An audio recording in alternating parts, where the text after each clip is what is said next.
c'est parti pour le deuxième oiseau du challenge Cœur d'oiseau voyageur. Aujourd'hui, on va travailler le deuxième oiseau. Hop, le oiseau dans les branchages. Vous allez avoir besoin de vos fils, évidemment, de la toile que vous avez préparée, de boutons pour faire les yeux, d'un tambour si vous êtes un débutant, ce sera plus facile. Et regardez, sur le modèle, j'ai reporté différents traits, le dessin ici pour faire les points d'arête, ici j'en ai rajouté un petit peu, et également sur les feuilles et les branches ici qui vont vers l'oiseau.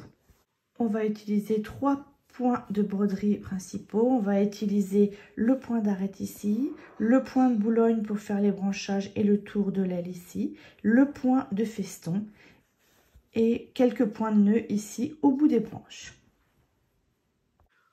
On va commencer par le point de feston. J'ai piqué à l'extrémité de la queue de l'oiseau et je vais repiquer un petit peu à l'intérieur du tissu ici, puis je garde dans la boucle sur le bord en face de ce premier point et je vais tirer le fil vers moi et je recommence. Vous pouvez vous faire des petits points à intervalles réguliers si ça peut vous aider pour savoir où piquer. Je repique en haut, je repique à la base et je tire vers moi.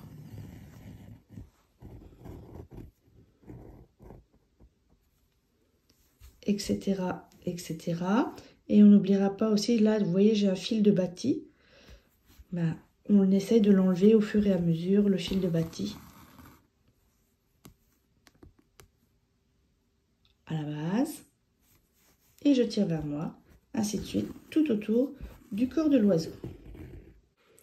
Quand on arrive à la fin de notre coudée de fil, pour arrêter, on va repiquer une dernière fois. Ensuite à la base, comme je vous ai montré.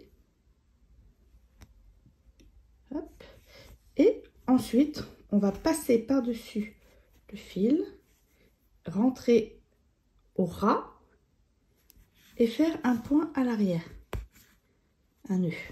Et ensuite, pour repartir, eh bien, vous repartirez juste là, à l'intérieur du point de feston et vous continuerez comme ça tout autour, là et là. Pour faire ce point, je sors en haut et je repique ici à l'intersection des 3 branches. Ensuite, je ressors ici, à gauche ou à droite, si vous êtes, selon si vous êtes gaucher ou droitier. Je maintiens avec mon pouce ou un doigt le fil un peu écarté. Je repique à droite et à la base, à l'intérieur de la boucle. Et je viens tirer tout doucement pour former un petit V. Et ensuite, je vais continuer toujours de la même façon en bas, à gauche,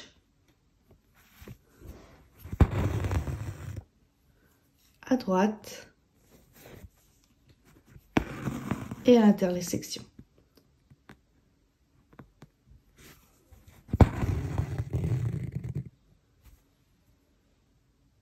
Voici le résultat du point d'arête sur l'oiseau, ici, sur la petite branche. Et j'en ai également fait sur les feuilles et j'en ai fait de différents types pour vous montrer un petit peu les différents rendus. Alors, ici, par exemple, j'ai fait un petit peu comme les marcations que j'avais faites sur le petit dessin. Ici, je les ai fait très longues, ce qui permet, par exemple, si vous n'avez pas de thermocollant double face, de fixer entièrement la feuille au tissu du dessous. Ici, par exemple, j'ai suivi le contour de la feuille sans y aller jusqu'au bout et j'ai rajouté un petit point qui sort au milieu ici et qui repique à la base du point d'arête.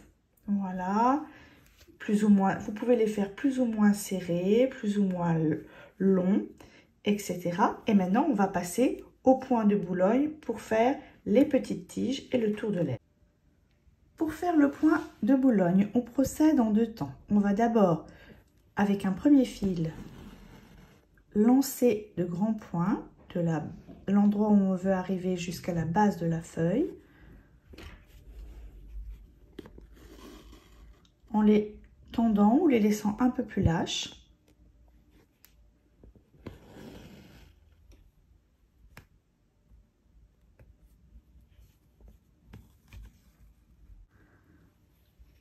Ensuite, avec un deuxième fil, je vais venir coucher le premier sur le tissu. Je suis sortie ici légèrement en dessous, j'entoure le fil et je repique exactement au même endroit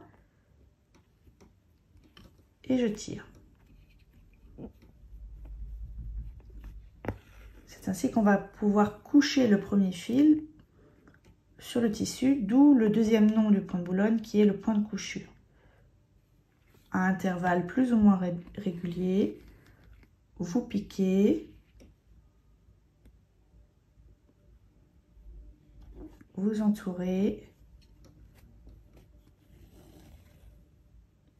voilà. Vous pouvez aussi vous amuser à faire des branchages beaucoup plus irréguliers en entraînant un petit peu le premier fil sur la gauche ou sur la droite pour lui donner un aspect plus tortu.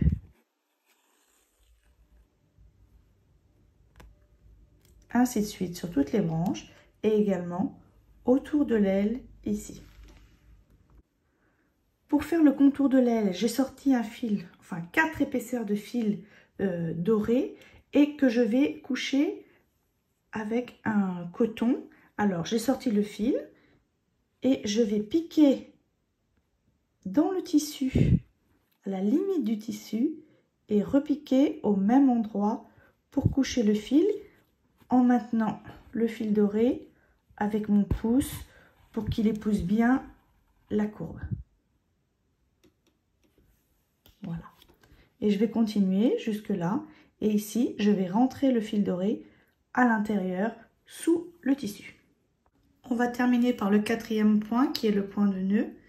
Qu'on va pouvoir mettre ici au bout de tous les petits points d'arrêt de chaque côté ou alors de façon plus aléatoire sur la branche. Là, c'est vous qui choisissez. Je vous remontre juste comment on fait un point de nœud. Je mets l'aiguille à l'horizontale. J'enroule 3 fois ou 2 fois selon la grosseur du point souhaité. Je repique exactement au même endroit. Je tire légèrement sur le fil avec la main opposée et je lâche au dernier moment.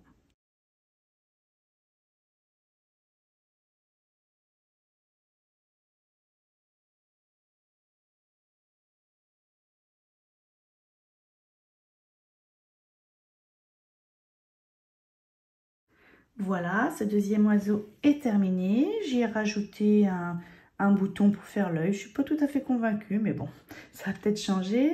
Le point avant ici pour faire le bec.